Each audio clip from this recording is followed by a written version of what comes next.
Estamos de volta com o nosso Visão Geral aqui pela Rede Família, todos os dias de segunda a sexta às 2h15 da tarde. Você pode fazer pergunta, interagir pelo nosso WhatsApp, que é o 999183131, e também deve curtir a nossa fanpage no facebook.com/Visão Geral. Estou conversando hoje com o Dr. Carlos Eduardo Oliveira Dias, que é membro do CNJ de Brasília, juiz do trabalho, titular da primeira vara de Campinas. Doutor, e sobre o doutor Sérgio Moro, como é que tem visto tudo isso? Olha, como eu mencionei agora há pouco, uma das características principais da magistratura deve ser a imparcialidade.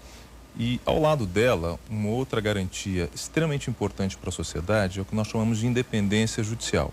Todo juiz tem que agir com base nesses dois princípios. Ser independente, ou seja, julgar de acordo com a sua consciência e aplicando a lei, as leis e a Constituição, e de modo imparcial, sem tentar beneficiar diretamente quem quer que seja, né? Agora, nenhum juiz está acima da lei. Quando o juiz ultrapassa os limites que efetivamente são impostos, sobretudo pela Constituição, ele pode sofrer sanções previstas na lei. Na sua visão, ele extrapolou? É difícil saber, eu não tenho conhecimento de nenhum fato concreto, a não ser pela imprensa, né? E muitas vezes essas informações só uma coisa não chegam que me deixa assim, curioso, Sim. Porque a corrupção no Brasil não nasceu há 2 anos, né? Ela data de muito tempo, aliás, não é no Brasil, é no mundo, né? Desde que o mundo é mundo tem corrupção. Exato. Na época de Jesus Cristo já tinha corrupção, né? Agora, por que nenhum juiz trouxe isso à tona com tanta veemência em idos tempos? Só agora que a gente... Na realidade, o que me parece que ocorre nessa situação é algo que deveria ser uma característica típica do judiciário. Eu sei que no futebol, já que eu acompanho bastante, vocês costumam dizer que um jogo nunca é normal quando o árbitro aparece mais do que o jogo. Eu tenho a mesma impressão, perdoa minha analogia, com relação aos processos judiciais. Entendi. Sempre que o juiz se torna mais importante que a causa que ele julga, há uma impressão de que algo está errado, né? Então, talvez, eventualmente, outros magistrados tenham feito um trabalho tão bom, equivalente ou menos intenso que esse, só que não apareceram tanto. Entendi. Pessoalmente, eu não sou favorável a essa espetacularização do processo, porque isso pode até gerar algumas injustiças, né? E a história é muito profícua em demonstrar esse tipo de situação. Muito bem. Bom, claro que se a gente for continuar falando sobre esses assuntos aí da Justiça Federal, do doutor Sérgio Moro, a gente vai aí, vamos voltar aqui para o nosso assunto efetivamente. Nós estamos passando uma crise política, uma crise econômica. E como é que fica a situação do trabalhador, da Justiça do Trabalho? Será que dá para flexibilizar um pouco em relação a determinadas sentenças em função da dificuldade que há hoje no Brasil? Veja só, o Brasil passa de fato por um momento difícil do ponto de vista econômico, já vem há algum tempo, e mais recentemente essa crise acentuada do ponto de vista político. E há uma grande preocupação em alguns segmentos da sociedade no sentido de que isso poderia gerar uma espécie de retrocesso social. E o que nós chamamos de retrocesso social? A mudança de alguns paradigmas legislativos que historicamente constituíram conquistas para a sociedade. Não apenas para os trabalhadores, mas para as camadas menos favorecidas. E há uma preocupação muito severa, porque o perfil do Congresso Nacional é um perfil nitidamente conservador, né? Isso ficou claro desde as eleições passadas e parece que evidenciado agora neste momento que nós vivemos. E existem encaminhamentos, pelo menos estão sendo propalados, no sentido de fazer uma discussão sobre eventual redução de direitos trabalhistas. Eu não vejo isso como uma solução. Claro, o problema macroeconômico existe, nós sabemos que muitas empresas passam por dificuldades, mas o grande problema é colocar isso apenas e tão somente nas costas do trabalhador, né? Porque nós temos um modelo ainda muito injusto, muito desigual, e quando se onera demais o trabalhador, isso gera um problema para o próprio consumo, porque afinal a grande massa consumidora é o trabalhador, né? Então, quando se reduz o ganho dele, se reduz a capacidade econômica dele, isso vai afetar diretamente as empresas. Eu acho que algumas soluções têm que ser, claro, amplamente discutidas com a sociedade, mas preferencialmente sem afetar os direitos substanciais do trabalhador. Entendi. Outra coisa que nós hoje estamos vivendo também, a corte de orçamento em muitos segmentos da sociedade brasileira, né, em muitos setores, e o judiciário não ficou fora disso. Sim. Então, aí uma redução drástica, gerando inclusive um protesto em Campinas aqui, né, de frente ao tribunal ali na Norte-Sul. Aliás, eu gostaria primeiro de trazer a matéria para que depois o senhor falasse um pouquinho. A Rede Família trouxe a matéria. Vamos acompanhar com a Graziele Félix toda essa manifestação de frente ao tribunal em Campinas, por favor.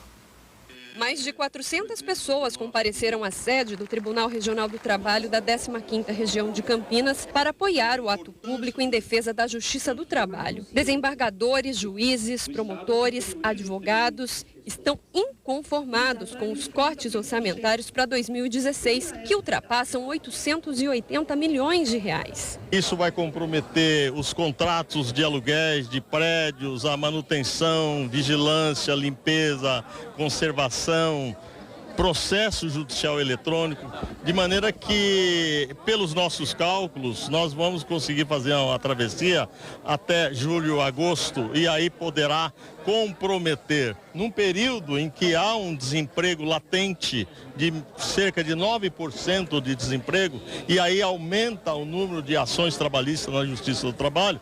Por quê? Porque esses trabalhadores que não receberam sequer as verbas rescisórias, que hoje recebemos em torno de cerca de 45% das demandas são verbas rescisórias, eles poderão ter comprometido a solução desses litígios. Os cortes no orçamento também causam uma outra preocupação, que é com o processo judicial eletrônico.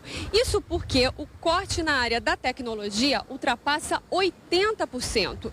Isso, sem dúvida, pode gerar um colapso no sistema e obrigar os profissionais a voltar a executar os processos de forma manual. Isso que é a modernidade do processo, transformar ele em eletrônico e dar celeridade aos julgamentos, ou seja, julgar mais rápido para a população, esse corte nos novos investimentos vai implicar na paralisação desse principal projeto do tribunal, que é o processo judicial eletrônico. Essa decisão de um deputado abraçada pelo Congresso Nacional, ela toca a população brasileira diretamente, que é a população que se utiliza da Justiça do Trabalho. O processo judicial eletrônico, que é uma coisa extraordinária, que veio para contribuir com a mobilidade urbana, para contribuir, digamos assim, acabar com as filas que o processo comum, tradicional, tinha nos balcões de secretaria. Hoje o advogado postula a partir de qualquer lugar, a partir da sua casa, do seu escritório, da praia, de onde quer que seja. A mobilização em defesa da Justiça do Trabalho também foi realizada em outros municípios. Novos atos devem ser realizados até que a situação seja revista. Nós estamos organizando e pedindo que cada um dos regionais, dos 24 tribunais regionais, realizem atos em suas respectivas regiões. Aqui no âmbito da 15ª região, várias varas do trabalho realizaram atos semelhantes na data de hoje. E no decorrer até o final do ano serão feitos outros. Nós queremos sensibilizar aqueles que podem decidir e corrigir essa injustiça. Esse foi na Barão de Jaguara, né? Não foi na Norte-Sul.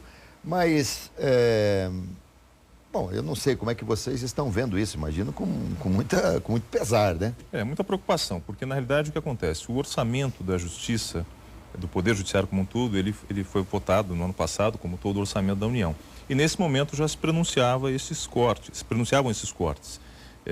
Nós, inclusive no âmbito do CNJ, fizemos uma nota técnica propugnando para que não houvesse corte dessa magnitude, mas acabou passando, quer dizer, houve um corte generalizado no judiciário, mas a Justiça do Trabalho, ela teve um corte muito acentuado. Na área de investimentos, esse corte é de quase 90%. Isso implica praticamente que não existe dinheiro para investimento nenhum, para melhorar a estrutura da justiça, como foi citado na reportagem. Mas não só me parece para investimento, me parece que vai faltar dinheiro para as coisas básicas. É porque são duas verbas, uma para investimento e outra para custeio. Na parte de investimento foram cerca de 90%, na parte de custeio um valor também bastante significativo. Então, a destinação é um pouco diferente das verbas. Então, a parte de investimento praticamente está zerada, não é possível fazer nenhum investimento. Isso afeta, como foi mencionado na matéria, o próprio processo judicial eletrônico, que é uma das grandes evoluções recentes da Justiça, é um projeto coordenado pelo Conselho Nacional de Justiça e que realmente está correndo riscos. A gente viu a manifestação em Campinas, mas isso aí é nível nacional. Exato, porque nós temos 24 tribunais regionais do trabalho. O corte geral dos tribunais do trabalho ultrapassou 800 milhões, só dos tribunais do trabalho. 800 milhões. Exato, isso vai afetando naturalmente todos os tribunais. E aqui em Campinas ocorreu essa manifestação, em várias cidades do interior, onde tem as varas do trabalho, também ocorreram, no sentido de mobilizar a sociedade, mostrar para a sociedade o caos que nós estamos vivendo. Não, tudo bem, aí tem a manifestação, o pessoal acha que tem, inclusive, todo o direito de fazer, de reivindicar, de conclamar, mas propriamente, para que isso aí chegue exatamente na área e no escalão onde tem que chegar, o que é que o judiciário está fazendo? Bom, antes é importante citar um aspecto prático disso, né? Uma das primeiras medidas que o Tribunal de Campinas adotou foi redução do horário de funcionamento. Então, ele funcionava das 8 às 18, hoje só funciona das 11 às 17h30, justamente para economizar, inclusive energia elétrica, ar-condicionado e tal. Exatamente. E aquilo que foi mencionado pelo presidente, corre-se o risco de não se ter dinheiro para funcionar a partir de agosto.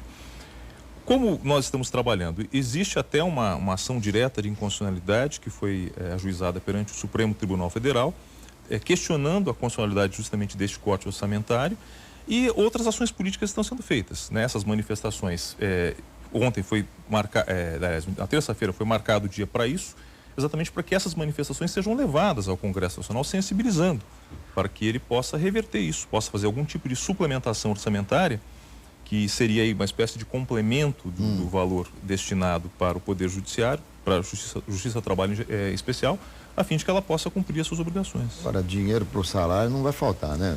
Não sabemos, porque na verdade isso vem também do custeio. Então, teoricamente, pode até faltar mesmo. E aí, como é que eles vão reclamar? Em que Justiça do Trabalho eles vão reclamar que está faltando dinheiro para o Judiciário? Na realidade, veja só, não é o caso ainda dos tribunais da União, mas em vários tribunais dos estados já há situação de não pagamento de salários de juízes e servidores. Muito bem. Bom, eu vou para o intervalo, mas eu queria deixar aqui um questionamento.